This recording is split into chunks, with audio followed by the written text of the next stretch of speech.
We're in Sagittarius season right now, and I'm going to read to y'all some of the key words that correspond with Sagittarius season. Okay, okay, all right. So, y'all, this is some of the key words that correspond with Sagittarius season. And some of y'all is like, well, why is he talking about Sagittarius season? I want y'all to think about it. Sagittarius deals with traveling, it deals with sailing, going abroad, Gemini is domestic, Sagittarius is foreign. When you go to foreign places, you leave your quote unquote domestic reality here. It's Astrostetics. So this is why we say that Gemini is the car dealership and Sagittarius is the plane, the birds, the traveling and the things that make you soar and fly out of the country. These things deals with the higher levels and going abroad. When you're soaring, you're going to a higher dimension. So Sagittarius also governs education, right? So, and it's also the sage. This is why we call Sagittarius Sagittarius. Well, look, that's what we call it in. It's Astrosthetic. So in Astrosthetics, we call Sagittarius Sagittarius. All right. So y'all, the ruler for Sagittarius is Jupiter. Now let's get into some of what Jupiter is. Jupiter deals with abundance, the guru, the spiritual teacher, opportunities, fortune, and wisdom, right? Now, let's get into some of the keywords for Sagittarius: travel, consumption, flights, birds, planes, curves, universities, larger than life, and prosperity. And y'all, this is the biggest word that corresponds to Sagittarius: diaspora. All right. So we got that word diaspora. Now, there's a aspect of this where we see the indigenous cultures coming up to the surface.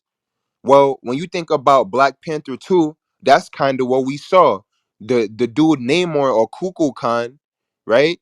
He's an indigenous man, right? And the underwater tribe, I think it's called Talokan, something like that. That's a underwater city, and that has come up to the surface. Now, that particular area is the Yucatan Peninsula, or the Yucatan area, and they say that a meteorite hit there. Now, when they say a meteor hit that area, it's like, well, that explains why the gravity anomaly of that area is higher than other parts of the world. And you're like, what is gravity anomaly?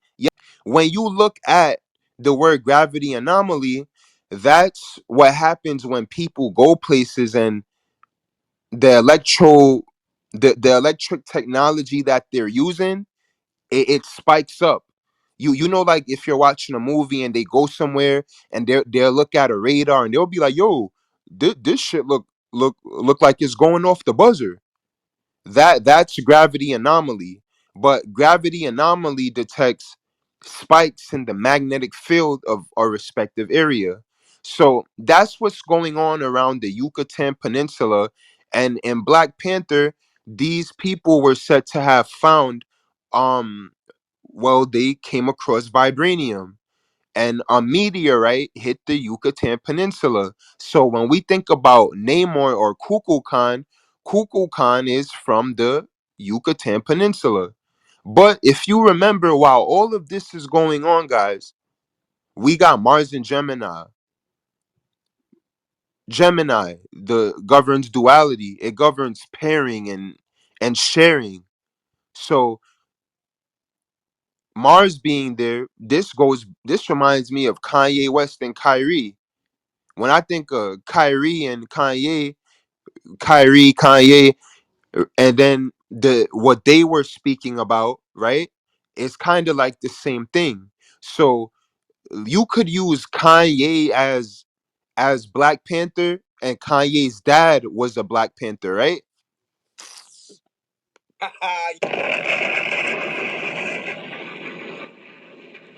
It's Astrostetics. Kyrie is Avatar too, because you see how Kanye West and Kyrie are loosely connected.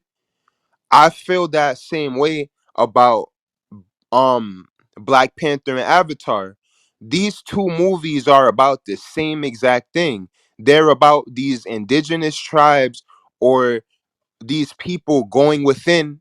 Because remember, in the first Avatar, the dude, he's simulating reality through an avatar, right? So it also deals with the spirituality, the transcendence. But so does Black Panther, where Wakanda is said to be a highly technological society. Well, then both of these movies are being released when Jupiter is in Pisces. Now, y'all, let's check out what Pisces corresponds with. And y'all, I'm reading out of the Pisces section in Astrostetics. It's Astrostatic. Pisces corresponds to the soul, the imagination, motion pictures. Huh? It's Astrostatic. Motion pictures, the unseen, cinema, pictures, frames, fantasy, imaginal theater, the ethers, music and harmony. Yo, all of these things are Piscean in nature, but this is also Neptunian. Yeah, I'm gonna read out of Astrostetics again, and we're gonna check out what Neptune is. Neptune deals with quantum physics, the imagination, movies, cinema, unknown and mystery, and dreams. It's Astrostatic. So, do y'all see why Neptune kind of governs cinema? And look, when Jupiter goes into, yeah, remember Jupiter. Jupiter deals with abundance, right? Wealth, philosophy, expansion. Jupiter is the expansion particle. When you want to expand your horizon and go to new places and meet new faces and meet new people, you are traveling abroad. And most of the times you have to use planes to get there, or you can sail.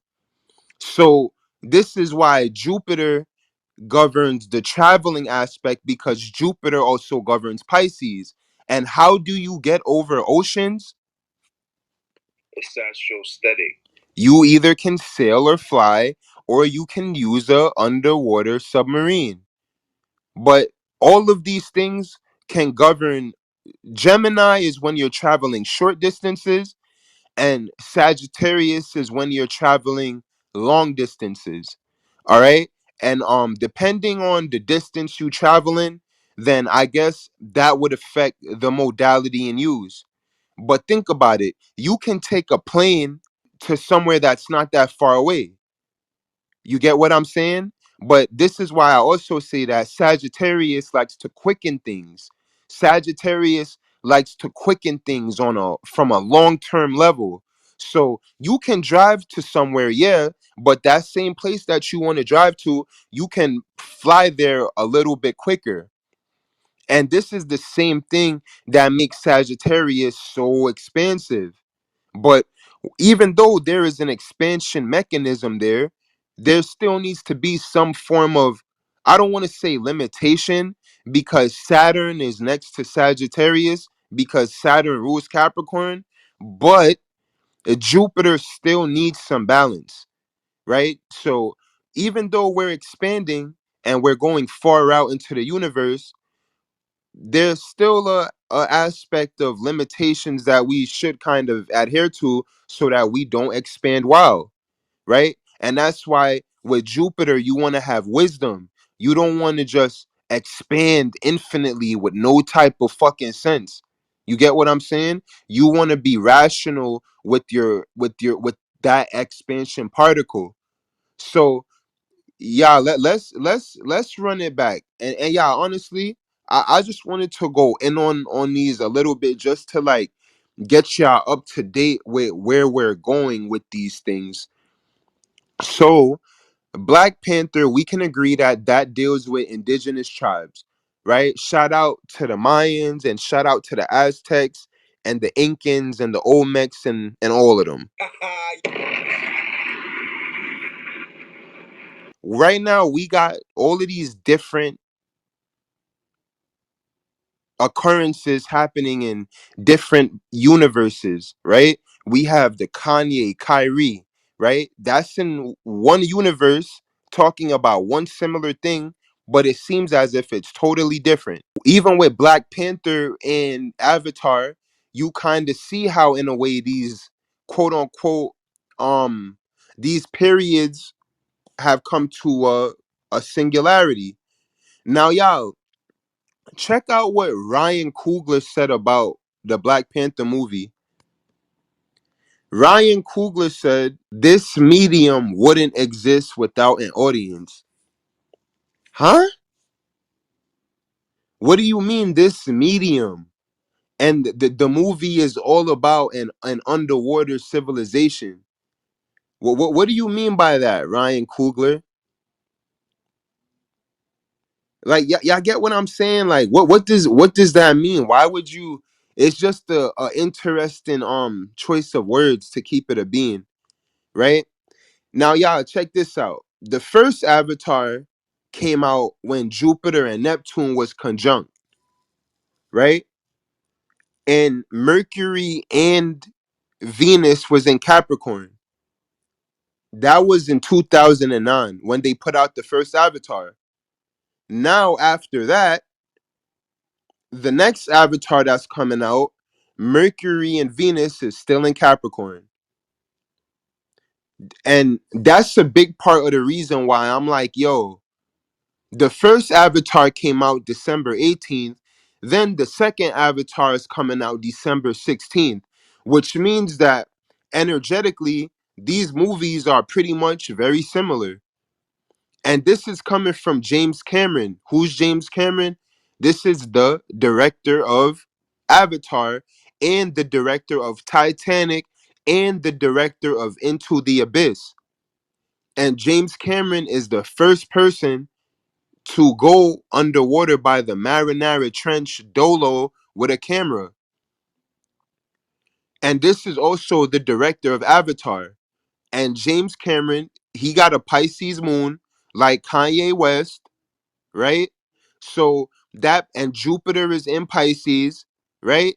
And Neptune is in Pisces.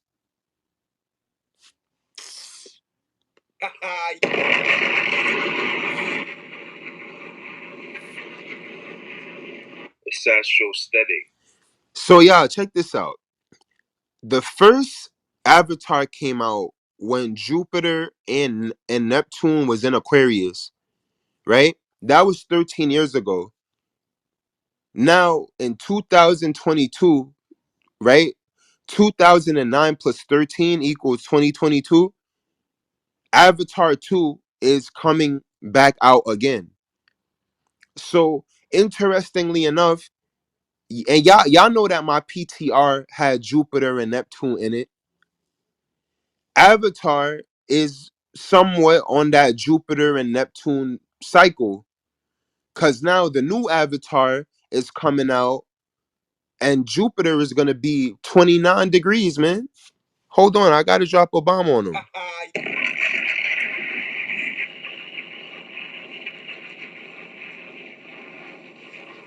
And what I'm trying to tell y'all is that these movies are going to be very epic and legendary. And I'm not trying to take no sides in this, but I feel like Avatar 2 is just gonna be like a outstanding classic movie. You get what I'm saying? And so y'all check this out, man. When it comes to these energies right here, we're dealing with the deep waters. We're dealing with the deep waters of the oceans where things get a bit, well, no, we're dealing with the ocean, right? That's Neptune, the ocean.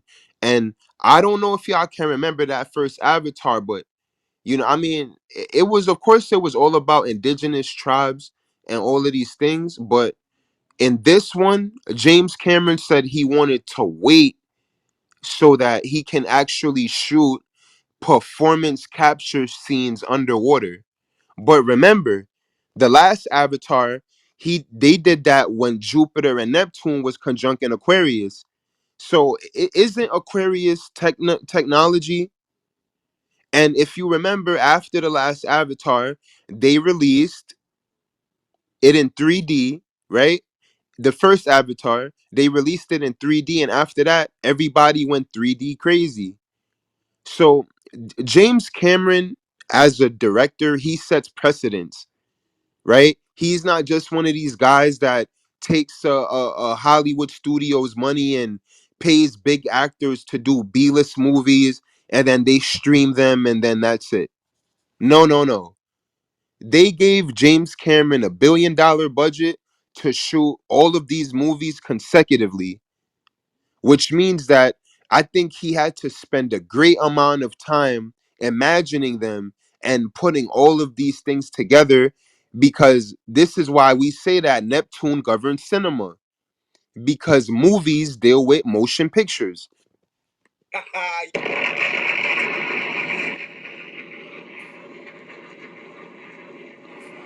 But this same energy governs imagination, movies, cinema, and the unknown. Even when they put out the first Black Panther, the Black Panthers actually started like returning around back to Africa, right? And I don't know if y'all ever seen that article, but if you check it out, you'll find it. When they put out the first Black Panther, literal Black Panthers started showing up in Africa. So I get when people say, well, yo, what are movies? Or like, what are the purpose of movies? I think movies are very important. Why is James Cameron, two of his movies, the highest grossing movies of all time? And this dude is a Pisces moon, right? Which means that emotionally and subconsciously, we see where his emotions are at. He makes movies like Into the Abyss. He makes movies like Avatar, and he will really wait 4 to 5 years so that he can shoot performance capture films in the deep sea ocean. What's calling him to experiment with those themes? And he's a Leo. You look at the symbol for Metro Goldwyn. Y'all know Metro Goldwyn. That's the thing with the lion on it, right? But that's also Leo. Lion King, Simba, right? This is the entertainment. This energy in conjunction with Pisces, these energies really get entertainment going.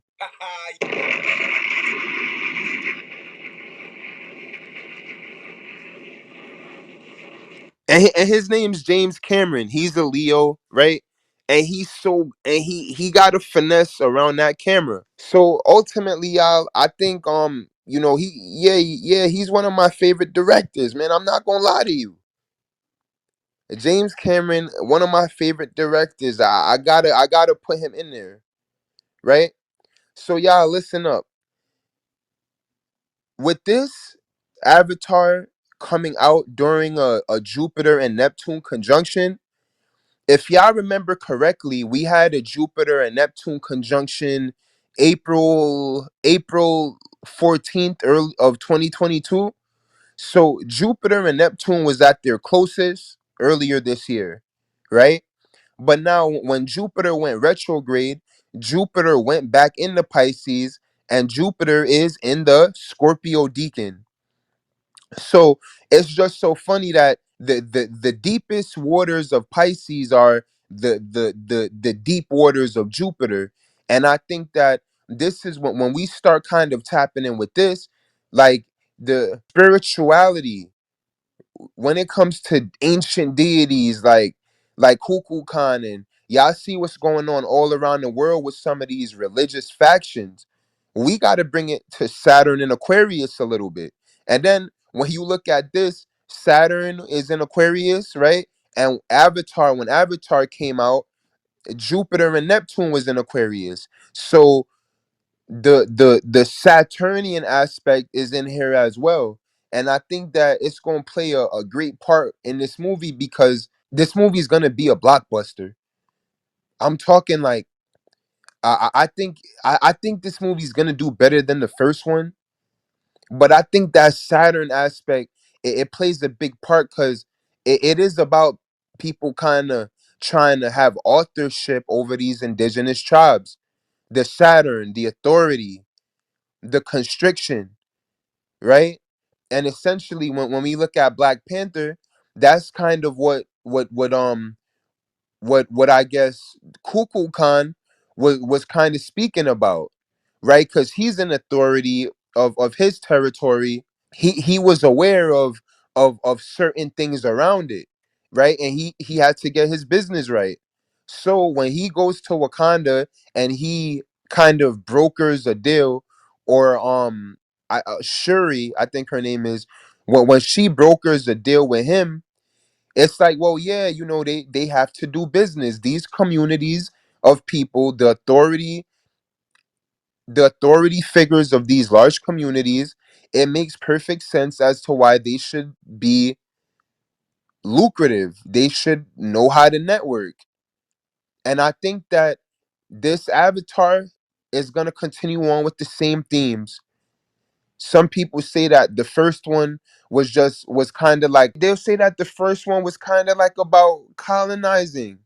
But when you think about it, isn't that what kind of like Saturn does? I think the shift that signaling is something that's crazy within its own, but I'm gonna save that for another build. But there's no way around this shit, y'all. This water energy, the deep flows of the ocean with the indigenous tribes and people traveling from one futuristic concept to another, the Afrofuturism. But this is the thing: Zoe Saldana is in Avatar, but other than that, that cast isn't like a melanated cast like Black Panther, right? That's not what we're dealing with. But they're still kind of simulating into the concept of that indigenous tribe factor. So this is where I say, regardless of that, we're still dealing with blue people, we're still dealing with that turquoise element.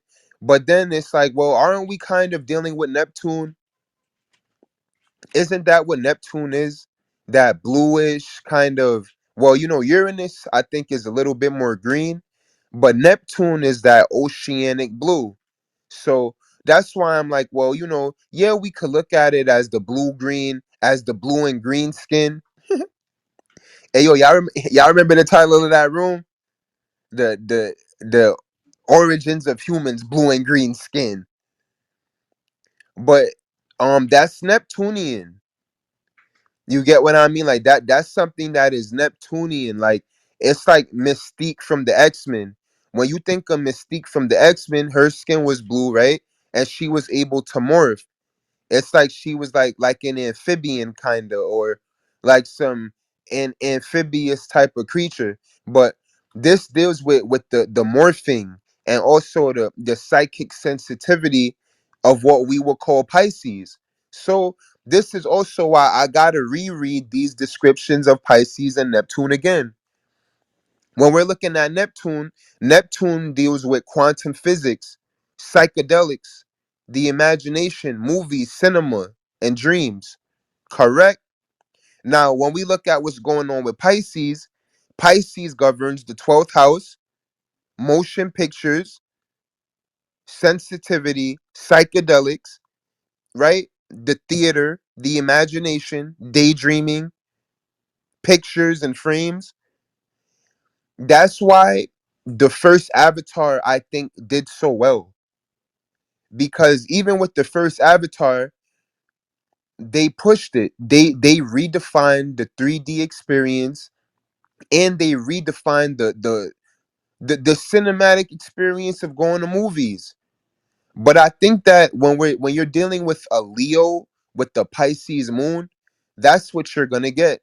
You're gonna get these epic creative feats. So you know that the language that they're speaking in that movie, and the tribe that they call themselves is the Navi tribe in Avatar, right? The language that they use, you can actually learn some of it.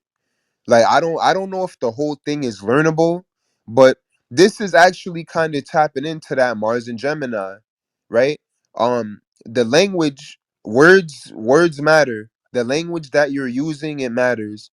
Words can create some type of force, and if they didn't, then wind wouldn't be what it is. The air element wouldn't be what it is. When Mars is in Gemini, this is the data, the intellectual approach, the typing, using our hands.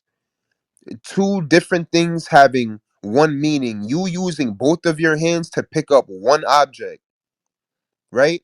This is the singularity, and this is why Gemini governs pairing, bringing things together. But bringing things together does not mean that they're at equilibrium. Equilibrium is Libra.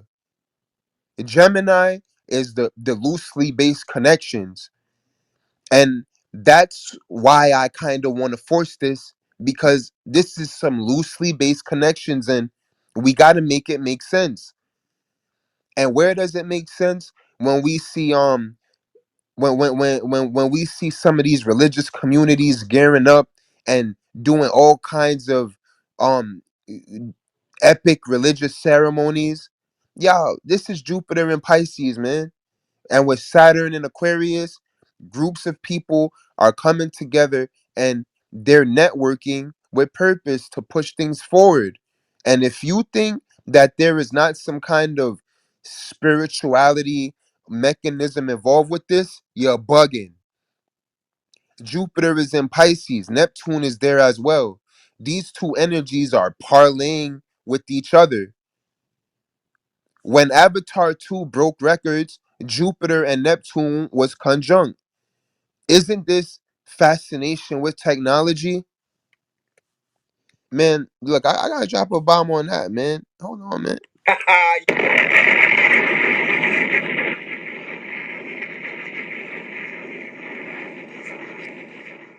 But within this, y'all, Uranus is still in Taurus, right?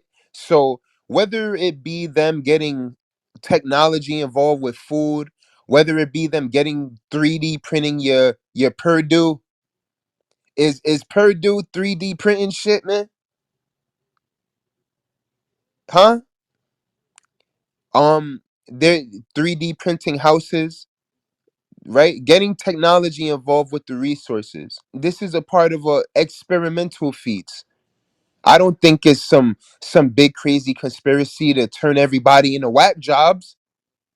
No, I think it might just be a little bit of experimenting and seeing where things can go. You decide if you want R2D2 making you a sandwich. If you want R2D2 to make you a turkey sandwich, then that's on you. That's on you. Yo, hold on. I gotta.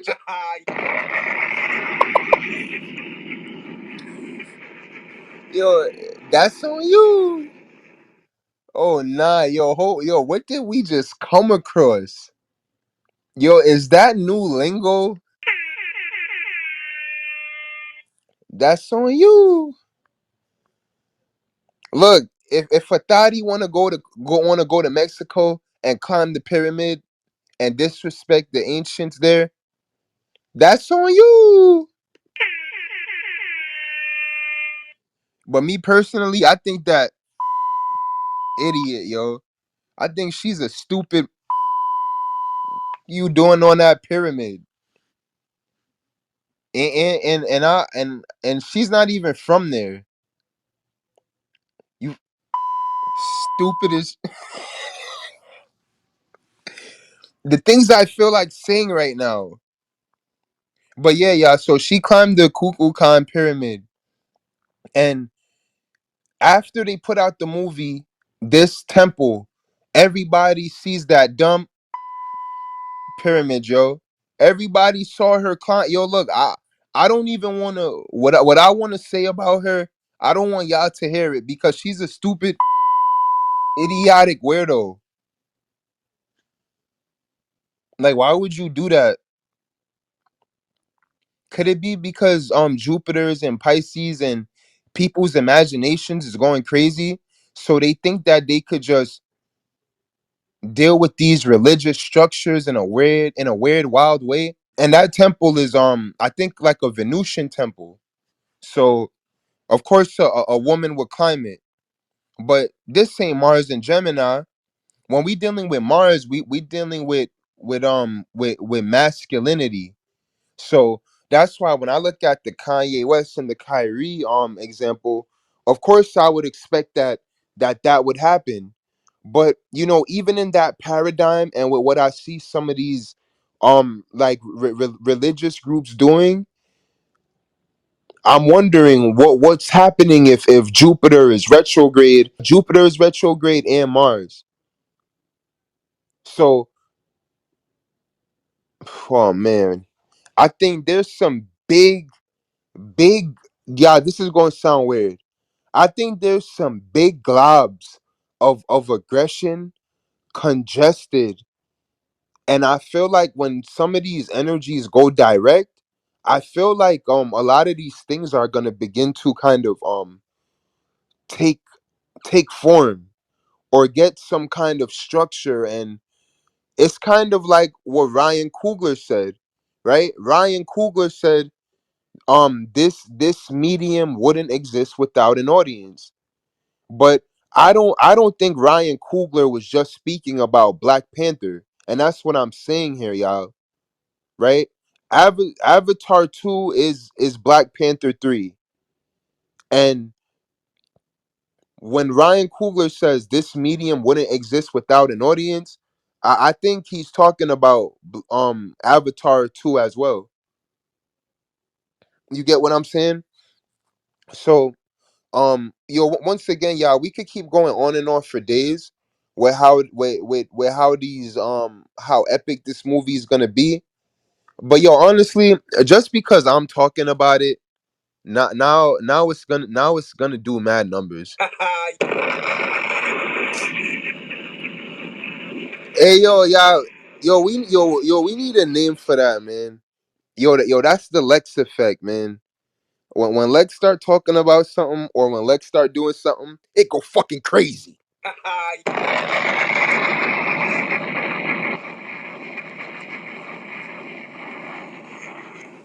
So yeah, I just had to go in with this. I had to go in with this with this Avatar Sagittarius connection. So yeah, I'm gonna let this rock. I cool. Peace.